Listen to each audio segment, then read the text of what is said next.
안녕하십니까. 진로진학의 나침판의 신동우입니다. 주말? 연휴? 잘 쉬셨는지 모르겠습니다. 저는 연휴 동안에 책 쓴다고 하는 것 쓰고 또 경쟁률, 수도권 대학들의 경쟁률을 분석하느라고 사실 일만 했습니다. 그렇게 이제 분석을 하는 과정에서 제가 느낀 게 있어서 오늘은 얘기를 하려고 합니다. 물론 이제 경쟁률 분석을 가지고 뭐 그것 자체를 느꼈다기보다는 이 분석하는 과정에서 학과별로 분석을 하고 난 다음에 다시 그것을 계열별로 분석을 해야 계열 내지는 이제 학과가 큰 경우에는 학과 그렇게 분석을 해놔야 사실은 뭔가 의미 있는 데이터가 나올 것 같아서 그 학과가 쭉 나열되어 있는 것을 다시 계열별로 분석을 하고 계열별로 분석을 하다 보니까 어떤 생각이 들었냐면 우리 학생들 중에 한 35% 정도 그러니까 고등학생들의 경우에는 35, 40 중학생도 마찬가지네요.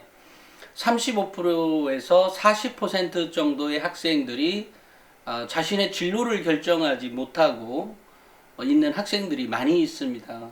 그런데 이제 학과를 가지고 그것을 다시 계열별로 분석을 하고 보니까 왜냐하면 어쨌든 통계적 데이터가 필요한 거니까요. 그렇게 분석을 하다 보니까 이것을 우리 학부모나 우리 학부모님들이나 우리 학생들에게 좀 알려줘야 되겠다. 그러니까 좀 전에 제가 얘기한 것처럼 학과들 쭉 나열되어 있는 모집 인원, 지원 인원, 경쟁률을 분석하고 보니까 그 데이터를 다시 그 나열만 하면 학과가 굉장히 많지 않습니까? 뭐 한 150개, 200개 이렇게 넘어가니까 아니 사실은 더 많이 넘어갈지도 모릅니다. 모른다가 아니라 한 4, 500개 이상 되지 않을까 싶어요. 그 정도로 많이 있습니다. 그러니까 그것을 다시 계열별로 추리지 않으면 분리해 놓지 않으면 분석하는 의미가 없잖아요. 그러니까 이제 계열별로 분석을 하고 보니까 이렇게 나왔습니다. 그러니까 이게 결국은 이제 우리 학생들이 자신의 진로를 잘 모를 때 나오는 현상이죠. 근데 결과적으로 뭐 요즘은 뭐 계열별로 굳이 나눌 필요가 있냐 뭐 없냐 뭐 이런 게 있지만 어찌됐건 지금 학과가 있고 그 학과를 가기 위한 방법들을 찾아가는 과정에 있는 학생들도 분명히 있는 거거든요. 이제 그렇게 하고 보니까 먼저 인문사회 계열로 구분이 되더라. 너무나 당연하죠. 그 다음 마찬가지로 이공 계열이죠. 공학과 자연생명 계열로 나눠지는 거고 그 다음에 또 한 분야가 예술 스포츠 분야로 나눠지더라. 그러니까 우리 학생들이 사실은 진로에 대한 고민을 이렇게 안 해본 학생들도 많이 있을 것이고 했다고 한다 하더라도 그 질적인 차원에서 매우 옅게 들어간 상태여서 사실은 자신의 진로를 잘 모르는 학생들이 많이 있을 거거든요. 특히 지금 2학년들의 경우에는 더더욱 그럴 것이고 뭐 사실 뭐 그건 마찬가지인데 어찌됐건 인문사회 계열로 보면 언어가 있고 교육, 철학, 심리, 역사, 유아, 사회복지, 경영경제, 법학, 외교, 정책, 미디어, 교통물류 이렇게 이 교통물류의 경우에는 다시 이렇게 인문사회계열 쪽에 들어가는 학과가 있을 것이고 조금 더 이공계에 가까운 쪽도 있게 될 겁니다. 그러니까 이렇게 나눠져서 분석을 하고 보니까 결국은 우리가 학생들이 나는 잘 모르겠어 라고 한다면 인문사회 계열이다 이렇게 보시면 될 것 같아요. 그러니까 인문사회 계열에서 제가 좀 전에 얘기한 방식처럼 언어, 교육, 철학, 심리, 역사, 유아, 사회복지, 경영경제, 법학, 외교, 정책, 미디어, 교통물류 요 범주 안에 들어가서 이제 이 관심을 갖고 책을 읽는다든지 이런 방법으로 자신의 진로를 찾아가자라는 얘기를 해주고 싶어요. 실제로 이제 예전에 벌써 한 3, 4년 전에는 MBTI 검사라든지 또는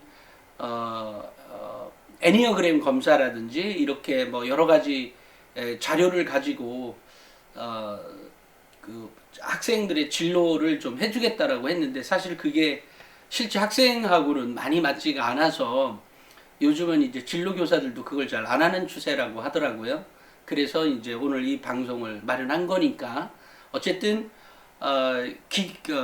또 하나 이제 그 공학 계열로 나눠 보면 공학은 기계, 화학, 전기전자, 건축건설, 에너지, 컴퓨터, 산업공학, 그 다음에 SWIT, 그러니까 소프트웨어나 IT 관련, 그 다음에 데이터, 자율, 자율은 이제 여기에서도 또 속하지 않은 학생들이죠.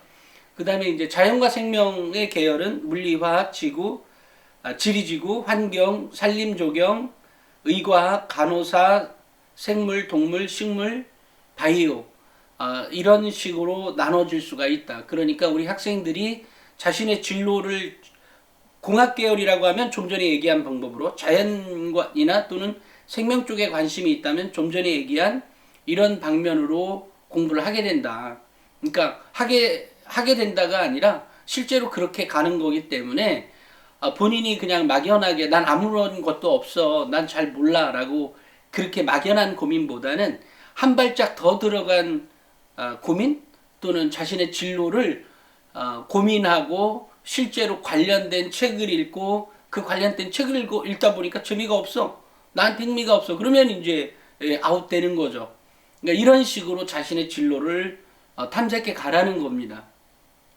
근데 예술 스포츠야 뭐 음악, 스포츠, 디자인, 미술 뭐 이런 게 다 있는 거니까 이런 식으로 그러니까 총 합쳐서 네 가지로 분류가 되는 거죠. 인문사회 계열, 공학 계열, 자연 또는 생명 계열, 그 다음에 예술 스포츠 계열 이렇게 네 가지의 분류에 의해서 학과를 결정하게 된다. 그리고 그 책이 나에게 나의 진로와 관계가 있다 없다는 책을 통해서 책을 짚어보는 거죠. 내가 만약에 언어교육 아까 인문사회 계열에 언어교육, 철학, 심리 뭐 이렇게 쭉 있다고 하면 그 중에서 책을 짚어가면서 하나씩 배제시켜 간다고 하면 자신이 재밌게 읽을 수 있는 책, 그 다음에 그것들을 그것들과 관련해서 또 궁금증이 생기는 것들에 대해서 탐색해 간다면 그것이 자신의 진로를 찾아가는 방법이지 않을까 싶습니다.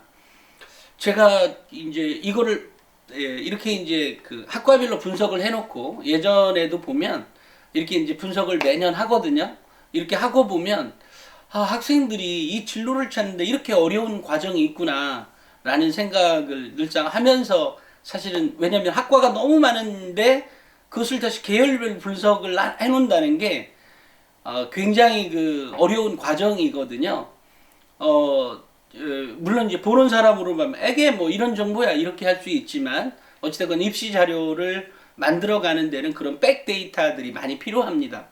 그러니까 이제 그 백데이터를 만들기 위해서 분류를 하고 보니까 보통 우리가 이 고등학교에서 학생들을 계열을 나눌 때 인문 사회 계열과 공학 계열로 공학이나 이제 자연 계열 이쪽으로 이제 이군 계열이라고 하죠. 이렇게 문과 이과로 이렇게 나눠서 하게 되는데 그게 맞구나. 자 그렇다고 하면 그 안에서 내가 무엇을 갈 거냐에 대해서는 사실은 이게 너무 광범위하게 있다 보니까 이 선택하기가 곤란하죠.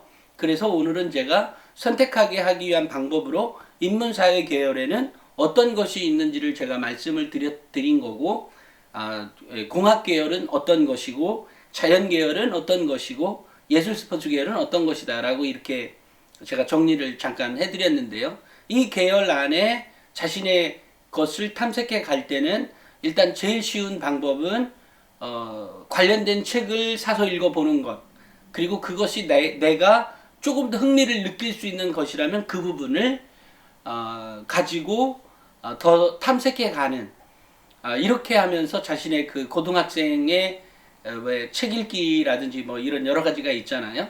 그 다음에 책을 통해서 물론 관련된 것만 계속 읽으면 안 되고 결국은 다양한 책 것들을 소화할 수 있는 학생들 원하거든요. 대학은. 그 다음에 이제 최근에는 융합이라 그래서 인문학과 이 공학 또는 자연이 함께 어우러져서 만들어내는 어떤 생산품, 그러니까 물질이죠, 물품이죠. 그 생산품이 나오는 것들이 많이 있잖아요. 예를 들어 이 스마트폰도 마찬가지입니다. 그런 개념 안에 있는 거거든요. 융합적 사고. 그러니까 나는 뭐 기계 쪽에도 관심이 있지만 인문학 쪽에도 관심이 있어. 이럴 수 있습니다. 그것을 뭐 무 자르듯 넌 기계니까 기계만 알아 이런 거 아니니까 그것을 기계 쪽에도 관심이 있지만 자기가 인문학 쪽에도 관심이 있다면 그것들을 같이 책을 통해서 계속해서 이렇게 차곡차곡 쌓여간다면 지식을 쌓여간다면 그 학생만의 뭔가의 어떤 머리가 트일 수도 있겠죠. 그러니까 그런 관점에서 우리 학생 여러분 또는 우리 학부모님들 우리 자녀가 우리 아이들 어디 학교 그러니까 무슨 과 갈지 망설일 때 이 계열 오늘 제가 얘기한 이 계열의 분류에 따라서 탐색해 가거나 또는 학과를 찾아갈 수 있으면 좋겠습니다. 오늘은 제가 오래간만에 얘기하다 보니까 말이 좀 더듬기도 하고 그러네요. 일단 어찌됐건 지금 시기에 이것은 뭐 중학교 때에도 이렇게 계열별로 분류한다면 중학교 때에도 이것을 구체화 시켜갈 수가 있겠다. 자신의 학과 탐색이나 진로 탐색을 좀 구체화 시켜갈 수 있겠다. 이런 생각도 들었습니다. 그래서 저는 뭐 이번 주말에 그러니까 이번 연휴에 뭐 어쨌든 이런 거 하면서 놀았습니다. 오늘은 여기까지 하겠습니다. 감사합니다.